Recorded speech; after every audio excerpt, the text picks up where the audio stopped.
En el presente tutorial hablaremos del estado de flujo de efectivo, en qué consiste y cómo se elabora. Primero que nada, es un estado financiero que mide la liquidez de la empresa en un periodo determinado, para saber si ésta tiene un excedente o faltante de efectivo. Nos muestra en pesos los recursos generados o utilizados en la operación, los cambios que ocurrieron en la estructura financiera y cómo ello se refleja finalmente en el efectivo y los valores negociables de un periodo determinado. ¿Qué partidas lo integran? Son tres grandes rasgos que integran el estado de flujo de efectivo. Los recursos generados o utilizados por la operación a lo que nos dedicamos, los recursos generados o utilizados en actividades de financiamiento, en cómo obtenemos los recursos para financiar nuestra empresa, o bien los recursos que se generaron o se utilizaron en las actividades de inversión. El estado de flujo de efectivo refleja cambios en diversas partidas. Es importante identificar cómo vamos a registrar estos cambios, ya que si realizamos un registro que está mal, o bien lo registramos como entrada y era una salida, el estado va a resultar incorrecto.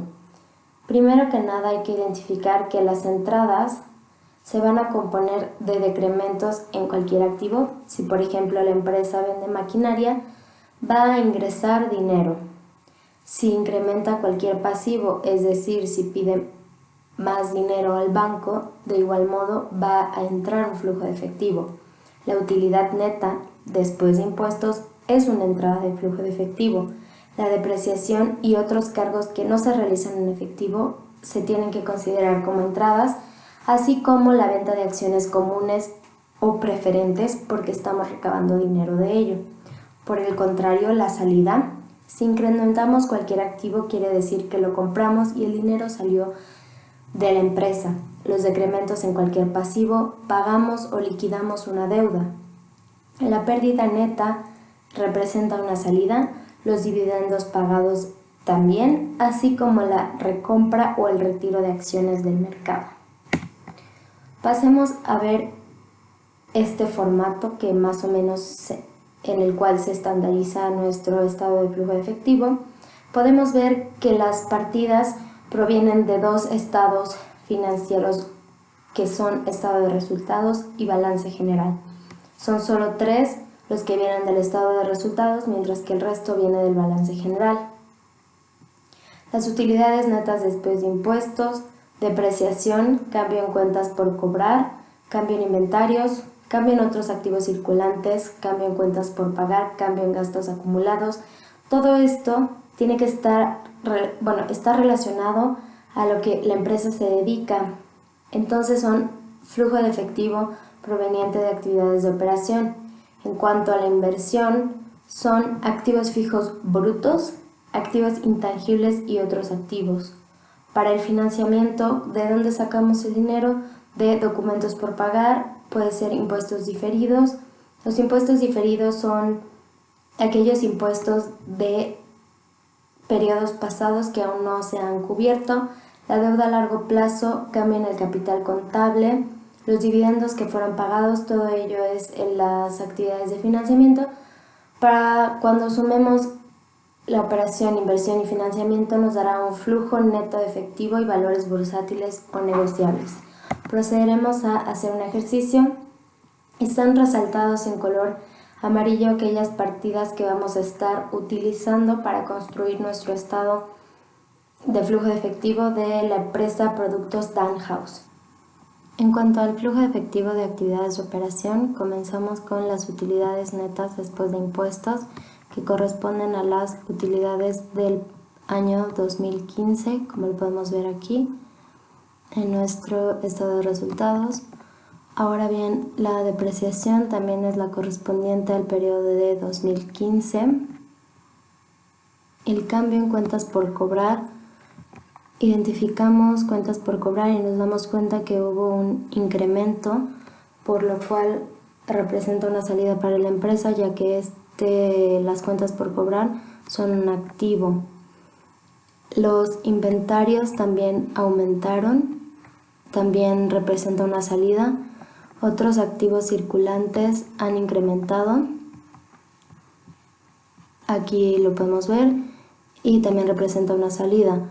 Las cuentas por pagar, que son un pasivo, sufrieron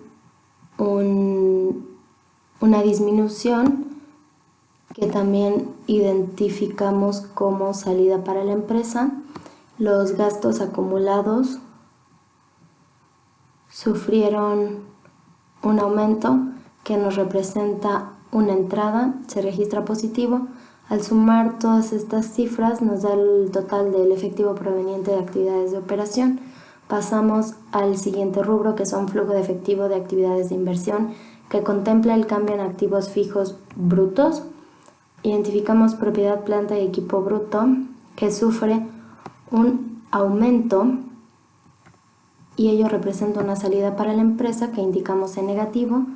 El cambio en activos intangibles y otros activos, ellos solo cuentan con activos intangibles, que también sufren un incremento, que registramos como negativo. El total de efectivo proveniente de actividades de operación se obtiene al sumar esto. Son bien provenientes o consumidos por cualquiera de las actividades de operación, inversión o financiamiento. En este caso, operación nos dio proveniente, este fue consumido. Pasamos a las actividades de financiamiento, los documentos por pagar. Identificamos que hubo un incremento, por lo cual representa una entrada para la empresa. Buscamos impuestos diferidos, sin embargo no encontramos, por lo cual no aplica en este caso. El cambio en deuda a largo plazo sufrió un aumento, fue una entrada de efectivo para la empresa. El cambio en el capital contable se calcula de la siguiente forma. Hay que contemplar acciones preferentes, acciones comunes de valor par, capital pagado por encima del valor par y las acciones de tesorería. Ello lo identificamos en el balance general. Buscamos acciones preferentes, sin embargo no cuentan con acciones preferentes. Acciones comunes valor par, registramos sus valores, 6.800 y 6.700. El capital pagado por encima del valor par fue de 44.616 en 2015 y 44.573 en 2014. Y finalmente las acciones de tesorería fueron de 200 y 57 respectivamente, como lo podemos ver aquí. Una vez que hemos realizado los cambios, aquí en 2014-2015 hubo un incremento, de igual modo en este rubro. Las acciones de tesorería también aumentaron, hubo recompra. Sin embargo, al hacer esta suma, 100 más 43 menos 143 nos da 0, por eso identificamos que no hubo cambios en el capital contable. El último rubro son los dividendos pagados, que proviene del estado de resultados, que dice dividendos acciones comunes, 7.571. Al sumar estas partidas obtenemos el efectivo que consumieron las actividades de financiamiento, y al sumar el efectivo proveniente de actividades de operación con el efectivo consumido de actividades de inversión y el efectivo consumido de actividades de financiamiento, tenemos que nos da un total de 682, el cual podemos corroborar con el cambio que hubo en el efectivo. Nosotros, al restar 7.229 menos 6.547, obtendremos la misma cifra de 682, pudiendo corroborar que nuestro estado de flujo de efectivo está correcto. Esto sería todo por el tutorial. Gracias.